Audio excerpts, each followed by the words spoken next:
దేవుని పరిశుద్ధ నామానికి మహిమ కలుగునుగాక. హల్లెలూయా.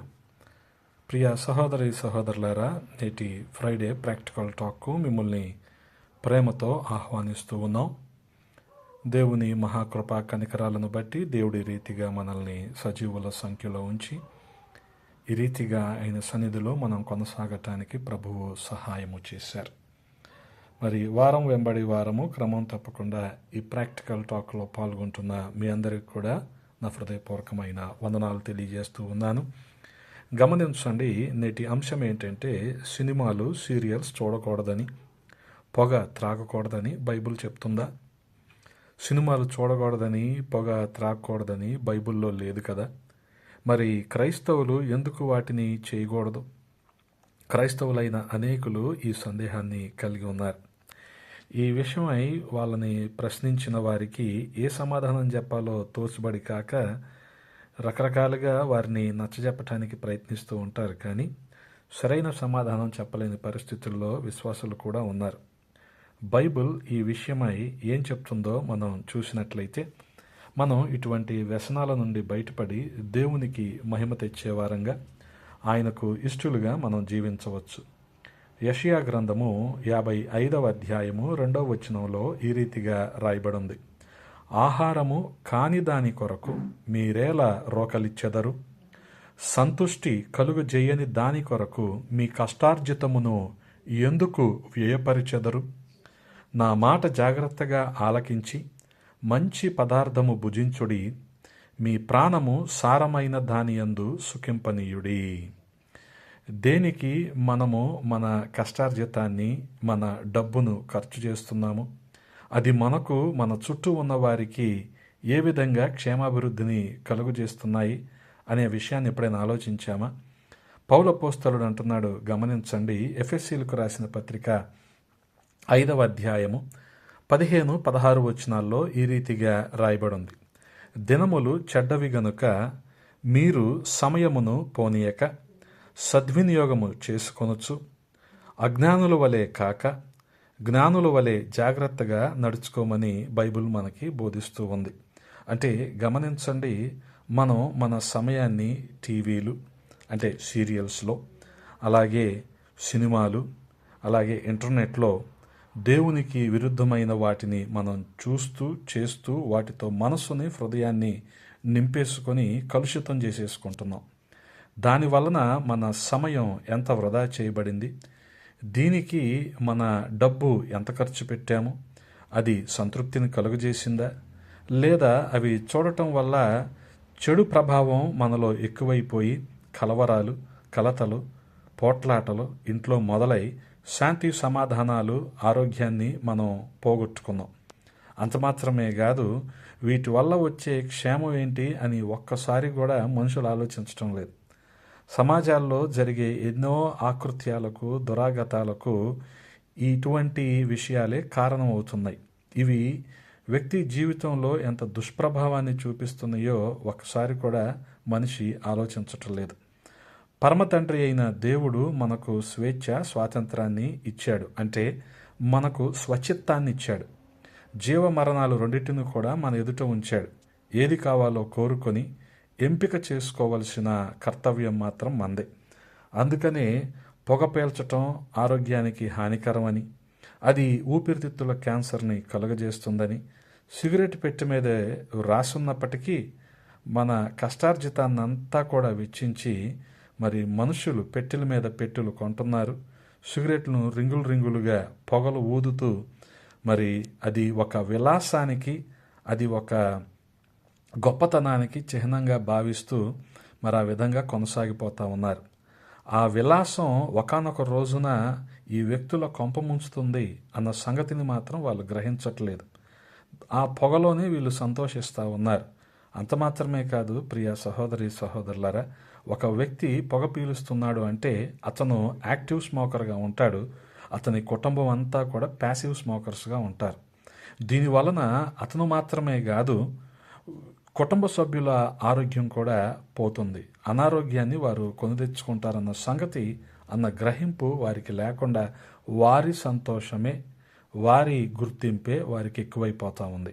అంటే ఒక విధంగా పొగ తాగే మనిషి ఇతరుల ప్రాణాలను తీసే హంతకుడిగా మారుతున్నాడు అన్న సంగతిని గ్రహించలేకపోతా ఉన్నాడు. దీనికోసం తన డబ్బులు, ఏది ఆహారము కాని దానికోసం రోకలు అనగా డబ్బులు, సంతృప్తి కలుగజేయని దానికోసం తన కష్టార్జితాన్ని ఈ రీతిగా ఖర్చు చేస్తూ ఉన్నాడు మనిషి. అందుకనే ప్రతి ఒక్కరూ కూడా జీవితంలో చేసే ప్రతి పనికి కూడా లెక్క అప్పచెప్పాలన్న సంగతి మర్చిపోవద్దు. కొరింథీయులకు రాసిన మొదటి పత్రిక 6వ అధ్యాయము 9వ వచనంలో పౌలు అపోస్తలుడు ఈ రీతిగా మాట్లాడుతున్నాడు. అన్యాయస్తులు దేవుని రాజ్యమునకు వారసులు కానేరరని మీకు తెలియదా? మోసపోకుడి, జారులైనను, విగ్రహారాధికులైనను, వ్యభిచారులైనను, ఆడంగితనము గలవారైనను, పురుష సంయోగులైనను, దొంగలనైనను, లోబులైనను, త్రాగుబోతులైనను, దోషకులైనను, దోచుకొనువారైనను దేవుని రాజ్యమునకు వారసులు కానేరరు. గమనించండి, ఎంత పెద్ద లిస్ట్ ఉందో చూడండి ఇక్కడ. ఎవరు వీళ్ళందరూ? దేవుని రాజ్యంలో ప్రవేశించకుండా పాతాళానికి అనగా నరకానికి వెళ్ళిపోయేవారు. ఎవరో? జారులు, విగ్రహారాధికులు, వ్యభిచారులు, ఆడంగితనము కలిగిన వారు, పురుష సంయోగులు. గమనించండి, చట్ట వ్యతిరేకమైన, బైబిల్ వ్యతిరేకమైన కార్యకలాపాల్లో పాల్గొంటూ ఈ రీతిగా దొంగలు, లోబులు, త్రాగుబోతులు, దోషకులు, దోచుకునేవారు వీరెవరూ కూడా దేవుని రాజ్యానికి వెళ్ళరు. అందుకని ఆ తర్వాత 12వ వచనంలో పౌలు అపోస్తలుడు చాలా సూటిగా మాట్లాడుతున్నాడు. అన్నిటి యందు నాకు స్వాతంత్రము కలదు కానీ అన్నీయు చేయదగినవి కాదు. అన్నిటి యందు నాకు స్వాతంత్రము కలదు కానీ నేను దేని చేత లోపరచకొనబడనొల్లను. గమనించండి, ఎంత స్పష్టంగా బోధిస్తూ ఉన్నాడు. నాకు స్వచిత్తం ఉంది, అంటే నాకు ఫ్రీ విల్ ఉంది, నా ఇష్టాన్ని నేను నెరవేర్చుకోగలను. కానీ ఇవన్నీ బైబిల్కి వ్యతిరేకంగా ఉన్నాయి కాబట్టి వాటికి నేను దూరంగా ఉంటున్నాను. వాటికి బానిసను నేను కాలేను. అలాగే వాటికి బానిసగా నేను ఉండటానికి ఇష్టపట్టలేదు అని పౌలు అపోస్తలుడు చాలా స్పష్టంగా మాట్లాడుతూ ఉన్నాడు. కేవలం సినిమాలేనా? కేవలం సీరియల్లేనా? కేవలం ఈ పొగ తాగటం లేకపోతే మత్తు పానీయాలు తీసుకోవటమేనా? గమనించండి, కేవలం ఇంటర్నెట్లో ఎక్కువ సమయాన్ని గడపటమేనా? ఇటువంటి అన్నిటికీ మనుషులు ఈ రోజున బానిసలు అయిపోతూ ఉన్నారు. ఆఖరికి చిన్నపిల్లలకి 2 ముద్దలు అన్నం తినిపించడానికి కూడా యూట్యూబ్లో పాటలు పెట్టి వాటికి పిల్లల్ని బానిసలుగా చేసేస్తున్న రోజులు ఇవి. గమనించండి. అందుకనే పౌలు అపోస్తలుడు చాలా స్పష్టంగా మాట్లాడుతూ ఉన్నాడు. అన్నిటి యందు నాకు స్వాతంత్రము కలదు కానీ నేను దేని చేతను లోపరచకొనబడనొల్లను. ఇదే పౌలు అపోస్తలుడు అంటాడు ఇదే పత్రికలో 10వ అధ్యాయము 23వ వచనంలో, అన్ని విషయములందు నాకు స్వాతంత్రము కలదు కానీ అన్నీయు చేయదగినవి కావు అంటాడు.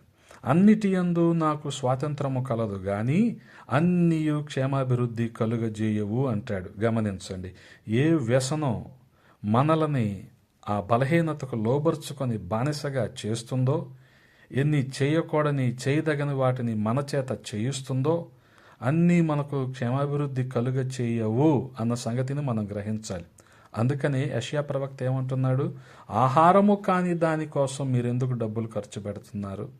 నీకు సంతృప్తి ఇవ్వని దానికోసం నీ కష్టార్జితాన్ని ఎందుకు ఇస్తున్నారు కదా? ఈ వ్యసనాలకి బానిసలైపోయిన వ్యక్తులు తాగుడు కావచ్చు, జోదం కావచ్చు, వ్యభిచారం కావచ్చు, వీళ్ళు వారి కష్టార్జితాన్ని కుటుంబం కంటే వీటికే ఖర్చు పెట్టి వారు అప్పులు పాలైపోయి ఒకానొక పరిస్థితుల్లో మనశ్శాంతి లేక ఆత్మహత్యలకు దారితీస్తున్న రోజులు ఇవి. అనేక మందిని మనం చూస్తూ ఉన్నాం. గమనించండి. అందుకనే ఈ బలహీనతలకు మనిషి లోపరచబడకూడదు. అందుకని చాలా స్పష్టంగా పరిశుద్ధ గ్రంథం మనకి బోధిస్తూ ఉంది ఏంటంటే, ఇవన్నీ చేయకూడదని బైబిల్లో ఉందగా ఇప్పుడు మనం చదువుకున్నాం కదా. అందుకనే గమనించండి, ఏ వ్యసనం కూడా మనల్ని తనకు బానిసగా చేయకూడదు.